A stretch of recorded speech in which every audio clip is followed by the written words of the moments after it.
All right, class, and welcome to the loft. Let's get the ball rolling with our first flip lesson of the new year.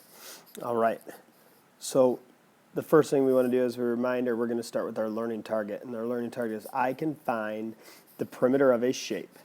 And what the perimeter means is I can measure the outside edges of a shape. So to find the perimeter, the first thing that we're going to need to do is we're going to need to measure the outside edges. And then we're going to add up the lengths of all those edges, because the perimeter is we're trying to find the distance around this figure. So let's say we started here. We're trying to find the distance as if we traveled all the way around this figure. So from the total distance to start here at A all the way till we get to B, back to where we started. So that's the goal of what we're doing when we're trying to find perimeter. So we're going to measure this using inches. So we're going to start here first, and we're going to measure this quadrilateral, also known as a rectangle. So I line my ruler up. I want to make sure I get 0 right there on the corner. I've got it lined up, and I can see that this side is about 5 inches. So I'm going to label that 5 inches. And here's the great thing. Since I know this is a rectangle, that means that I also know that this side here has to be 5 inches, because the opposite sides must be the same length of this rectangle. So I'm going to put this as 5 inches as well. Now I'm going to do the same thing. I'm going to measure this other side. So I'm going to turn my ruler around, rotate it, and I've got it lined up here. 0's right at the top of the rectangle.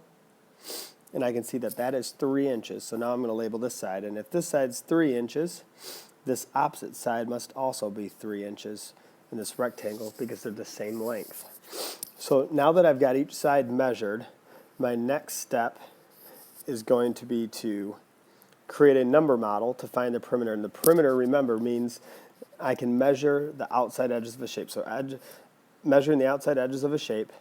Now we need to add them all together to get the total distance from this spot here, as if we were to travel around the object or the perimeter. So my number model is going to look like this. I have 5 inches plus 5 inches plus 3 inches plus 3 inches. Now I am very aware that these are probably numbers you could have added up in your head or already have done so, but I want you to write out the number model so I can see that you understand that we're adding up each one of these edges, the length of these edges there. So I combine 5 and 5 to get 10 inches. I combine 3 and 3 to get 6 inches. I combine 10 and 6 to get 16 inches. So the perimeter equals 16 inches. So we're going to write 16 inches equals perimeter. You might also see this written like this: P equals 16 inches. So now that we've done that with shape A, we're going to do the same thing again with shape B. So if we take a moment and look at this, we're going to again grab our ruler, except this time we're going to do it in centimeters. So I've got my centimeter ruler here set up, and the first thing I need to do, just like I did in our last one, is measure each one of these edges. Now, since here we're working to the triangle, this doesn't mean that this triangle is going to be equal length sides. So we're going to have to measure every side. So we're going to line it up with 0. And we're going to do our best to estimate. If some of these are in between, we're going to round to the nearest centimeter. So I can see this is 12 centimeters. I know that because I can see it's lined up right here with 12. So I'm going to label this side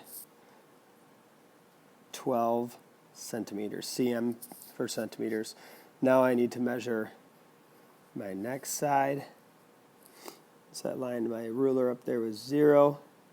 And I can see that falls right on 10 centimeters. If you can see, that's kind of upside down, but we have 10 centimeters.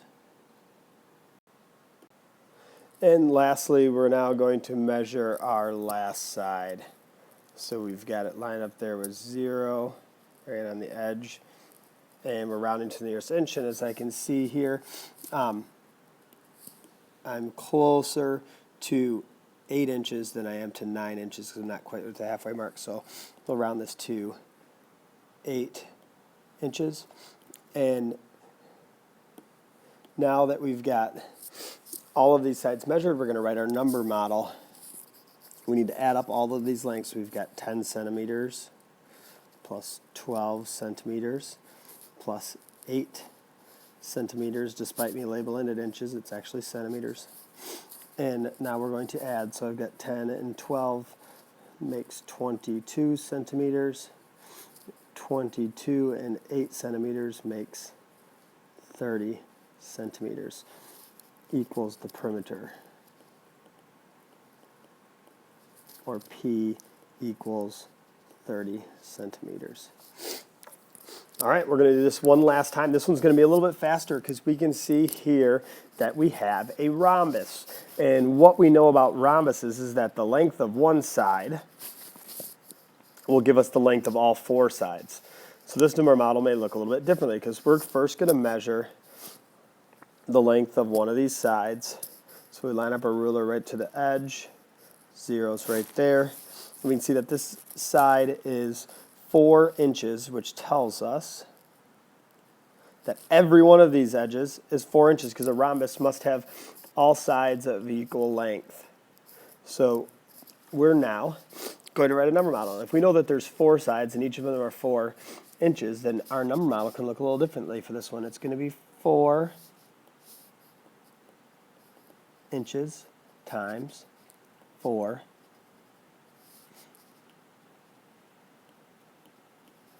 So we have 4 inches times 4.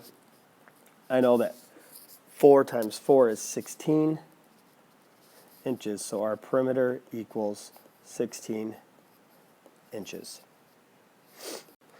All right, class, now this is the point where you're going to have an opportunity to try. So here's the steps that I'm going to have you follow. You're going to stop the video now.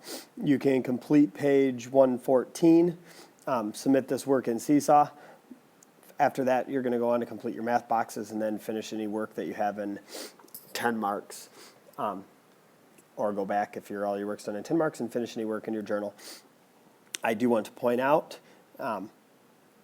that you'll need to use a ruler. You should have one. If not, you know where they're at, to complete page 114. Awesome work. Remember this, I didn't label it before, but this is lesson 4-6. Awesome work. Remember, in here we are a team, and we need to work as such.